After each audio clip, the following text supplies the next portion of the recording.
அனைவருக்கும் வணக்கம்.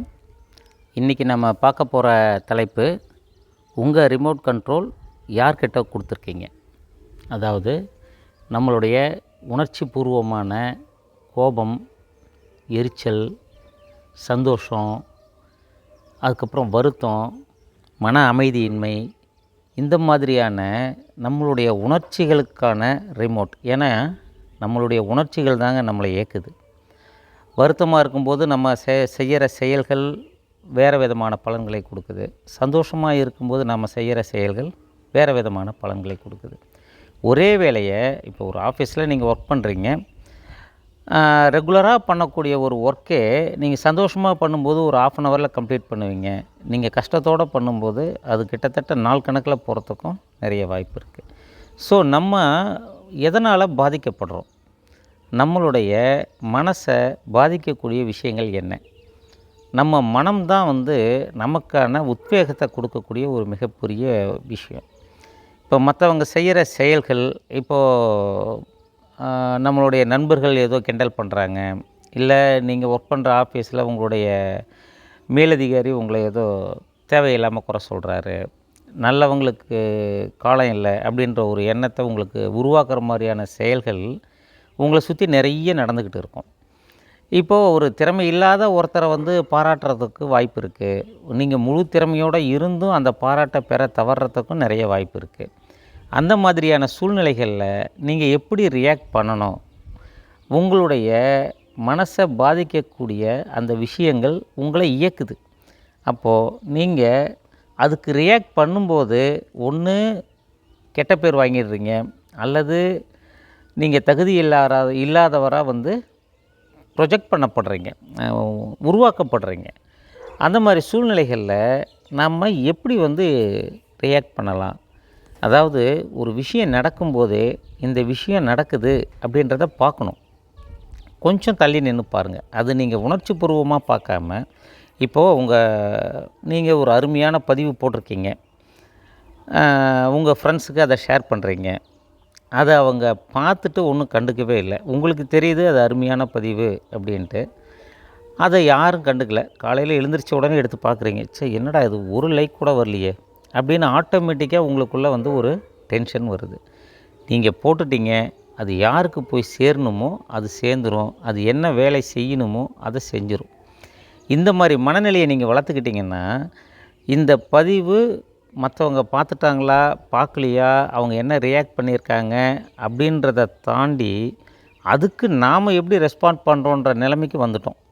அவங்க லைக் பண்ணியிருந்தால் நம்ம சந்தோஷமாக இருக்கோம், அவங்க யாருமே கண்டுக்கலைன்னா நம்ம டென்ஷன் ஆகிடுறோம். அந்த நாளே வீணாக போயிடுது. அந்த நபர்கள்கிட்ட நம்மளுடைய கோபத்தை காமிக்கிறோம், அவங்களுடைய ரிலேஷன்ஷிப் டேமேஜ் ஆகிடுது.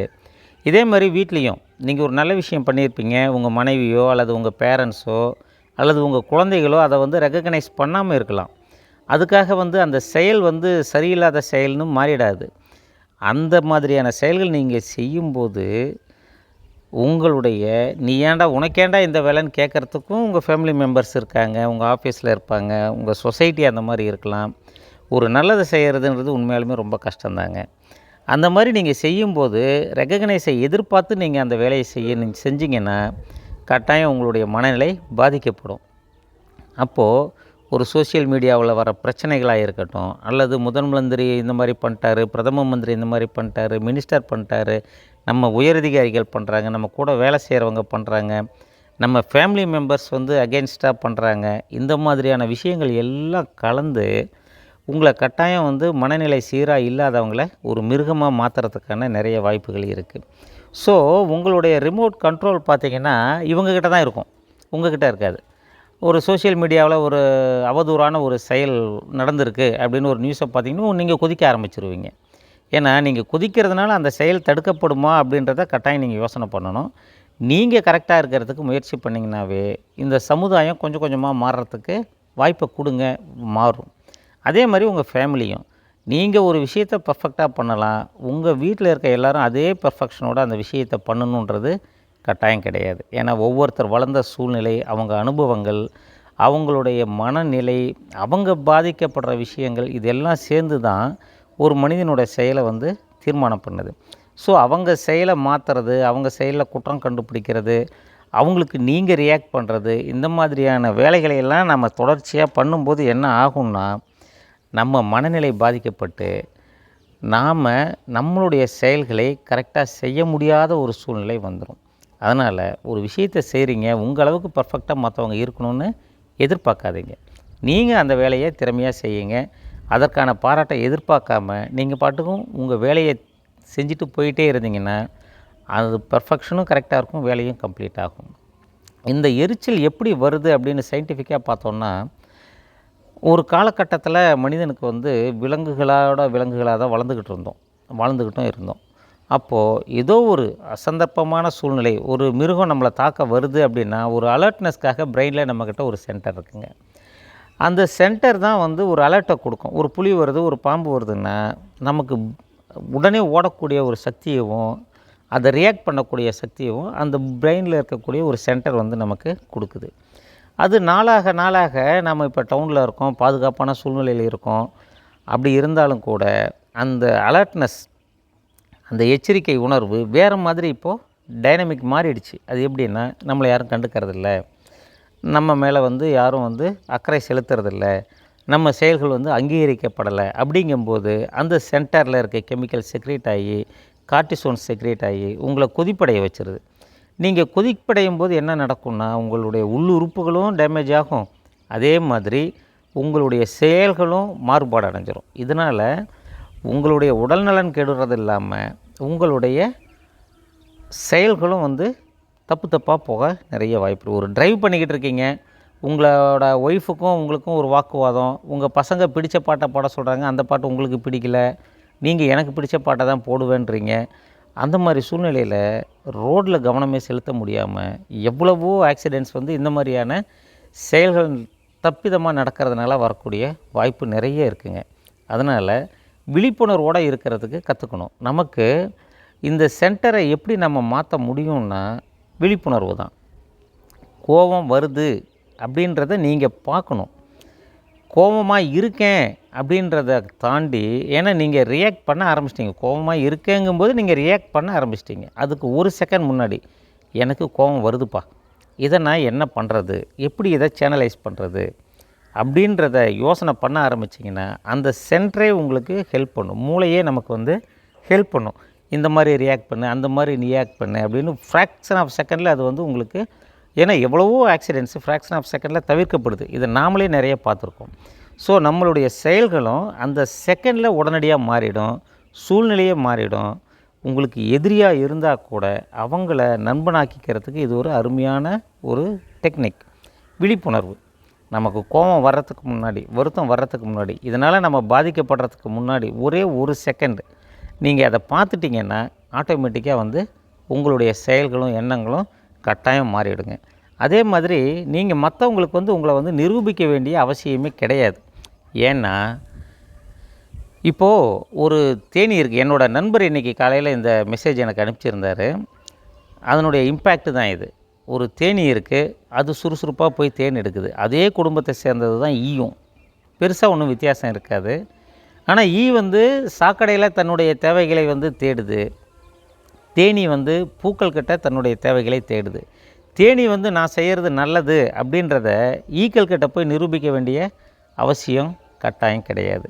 அதனால் ஒவ்வொரு விஷயத்தையும் நீங்கள் செய்கிறது நல்லது, மற்றவங்க செய்கிறது தப்பாகவே இருந்தாலும் கூட, அது தீமையான செயலாகவே இருந்தாலும் கூட, விவாதத்திற்கு முன் நீங்கள் அவங்களோட ஆர்குமெண்ட் பண்ணுறதுக்கு முன்னாடி இந்த விஷயத்தை யோசனை பண்ணி பாருங்கள். நம்ம அவங்கக்கிட்ட நம்ம யாருன்றதை ப்ரூவ் பண்ணணுமா? உங்கள் மேலதிகாரி உங்கள்கிட்ட கண்டிப்போடு நடந்துக்கலாம், நீங்கள் செய்யாத செயல்களுக்கு உங்களுக்கு பனிஷ்மெண்ட் கொடுக்கலாம், அல்லது உங்களுடைய செயல்கள் அவங்களால் அங்கீகரிக்கப்படாமல் இருக்கலாம். அந்த மாதிரி சூழ்நிலையில் கூட நாம் நம்மளை நிரூபிக்கணுன்ற அவசியம் கட்டாயம் கிடையாதுங்க. அந்த மாதிரி நிரூபிக்கும்போது என்ன ஆகும்னா, இன்னும் பிரச்சனைகள் பெருசாகி அது உங்களை திரும்பவும் தாக்கி உங்கள் மனநிலையை திரும்பவும் மோசமாக்கிறதுக்கு நிறைய வாய்ப்பு இருக்குது. ஸோ ஒரு செயல் செய்கிறதுக்கு முன்னாடி ஒரு விழிப்புணர்வோடு அதை நீங்கள் கவனிக்க ஆரம்பிச்சிங்கன்னா, அந்த செயல்களினுடைய தன்மைகள் கட்டாயம் மாறிடும். இப்போது உங்கள் ரிமோட் கண்ட்ரோல் உங்கள்கிட்டயே இருந்துச்சுன்னா, நீங்கள் உங்களை இயக்கிக்க முடியும். அதை உங்கள் ஒய்ஃப்கிட்டையோ, உங்கள் பசங்கக்கிட்டேயோ, உங்கள் ஆஃபீஸர்ஸ்கிட்டையோ அல்லது இந்த சோஷியல் மீடியாவிலையோ கொடுத்துட்டிங்கன்னா, ஒவ்வொரு தடவையும் அதுக்கு ரியாக்ட் ஆகி நீங்கள் யாருன்றதே உங்களுக்கு தெரியாமல் போயிடுங்க. அதனால் உங்கள் கண்ட்ரோலை நீங்கள் வச்சுக்கோங்க. ஒரு விழிப்புணர்வை உண்டாக்குறதுக்கு முயற்சி பண்ணுங்கள். இந்த மாதிரி சூழ்நிலையில் எப்படி நம்ம இப்போ ஒருத்தர் பயங்கரமாக திட்டிகிட்டு இருக்காரு, நம்ம அந்த நேரத்தில் எப்படி ரியாக்ட் பண்ணாமல் விழிப்புணர்வோடு இருக்க முடியும் அப்படின்னா, உங்களுடைய மூச்சை கவனிக்க பாருங்கள். அது ஆரம்பத்துலேருந்தே ப்ராக்டிஸ் பண்ணுங்கள். டெய்லி ஒரு 10 நிமிஷம் உங்கள் சுவாசத்தை நீங்கள் கவனிக்க பாருங்கள், பயிற்சி பண்ணுங்கள். இதை கொஞ்சம் கொஞ்சமாக கட்டாயம் கொண்டு வந்துடலாம். இப்போ மற்றவங்க சொல்கிறத நம்ம காது கொடுத்து கேட்கணுன்ற எண்ணத்தை வளர்த்துக்கோங்க. ஏன்னா அவங்க சூழ்நிலை அவங்கள அந்த மாதிரி பண்ண வைக்கிது. அவங்க செய்கிறது தப்புன்னு அவங்களுக்கு தெரிஞ்சாலுமே கூட நிறைய சந்தர்ப்பங்களில் அவங்க அந்த சூழ்நிலையிலேருந்து வெளியே வர முடியாமல் இந்த மாதிரியான தவறுகள் நிறைய நடக்கிறதுக்கு வாய்ப்பு இருக்குது. அதனால் அவங்க சூழ்நிலைகளையும் நீங்கள் புரிஞ்சுக்கணும், அவங்க வளர்ந்த விதத்தையும் நீங்கள் புரிஞ்சுக்கணும். இவ்வளவும் சேர்ந்து தான் ஒரு மனுஷனுடைய செயல்கள் தீர்மானிக்கப்படுது. அது அவரே செய்யலைன்னாலும் வேறு யார் மூலமாவது உங்களுக்கு அந்த செயல் நடந்து தான் தீருன்றதை நீங்கள் நம்பித்தான் ஆகணும். இது விதி. இப்போ 3 விஷயத்தை நம்ம எதிர்கொள்ளணும். ஒரு விஷயம் நடக்கும்போது அதை பார்க்க பழகணும். அதை நாம் எப்படி எடுத்துக்கிறோன்றதையும் யோசனை பண்ணணும். அதுக்கு நம்ம எப்படி ரியாக்ட் பண்ணுறதுன்றதையும் யோசனை பண்ணணும். இது 3யும் கரெக்டாக பண்ணிட்டா நீங்கள் தாங்க சக்ஸஸ்ஃபுல்லான ஒரு ஹியூமன் பீயிங். ஏன்னா இந்த விஷயத்தில் நிறைய பேர் தவறு பண்ணி உடனடியாக ரியாக்ட் பண்ணி எல்லா பிரச்சனைகளையும் பெருசு பண்ணிக்கிறாங்க. இதன் மூலமாக வாழ்க்கையும் கஷ்டமாயிடுது, வேலை செய்கிற இடமும் கஷ்டமாயிடுது. சாதாரணமாக ரோட்டில் நடக்கக்கூடிய நிகழ்ச்சிகளை கூட பார்த்திங்கன்னா இந்த இமீடியட் ரியாக்ஷன்லால் வரக்கூடிய விஷயங்கள் தான். ஸோ உங்களை நீங்கள் பார்க்குறதுக்கு பழகுங்க. மூச்சை கவனிக்க ஆரம்பிக்கும்போது அந்த மாதிரி டென்ஷனான நேரங்களில் கூட உங்களுடைய மூச்சை நீங்கள் கவனிச்சிங்கன்னா ஒரே செகண்டில் உங்களுடைய விழிப்புணர்வு நிலை மாறிடும். அதுக்கு நீங்கள் எப்படி ரியாக்ட் பண்ணுறதுன்றது உங்களுக்கே தெரியும். இந்த பயிற்சியை நீங்கள் பண்ணி பாருங்கள், உங்களுடைய வாழ்க்கை தரமே மாறிடும். கட்டாயம் நம்ம இதை பயிற்சி பண்ணி பார்ப்போம். நம்மளுடைய வாழ்க்கை தரத்தை சந்தோஷமாகவும் மகிழ்ச்சியாகவும் வச்சுக்குவோம். நம்மளுடைய ரிமோட் கண்ட்ரோலை நாமளே வச்சுக்கலாம். அதை மற்றவங்கக்கிட்ட கொடுத்துட்டு அதுக்கு தகுந்த மாதிரி அவங்க ஒவ்வொரு பட்டன் அமுக்கும்போது நம்ம டான்ஸ் ஆட வேண்டிய அவசியம் கட்டாயம் இருக்கவே இருக்காது. இந்த மாதிரியான சூழ்நிலைகள் நம்மளை சொசைட்டியில் வேறு மாதிரி ப்ரொஜெக்ட் பண்ணுறதுக்கும் வாய்ப்பு இருக்குது. அதனால் உங்கள் ரிமோட் கண்ட்ரோலை உங்கள் பாக்கெட்டில் வச்சுக்கோங்க. மகிழ்ச்சியாக இருங்க நண்பர்களே. தேங்க்யூ. பாய்.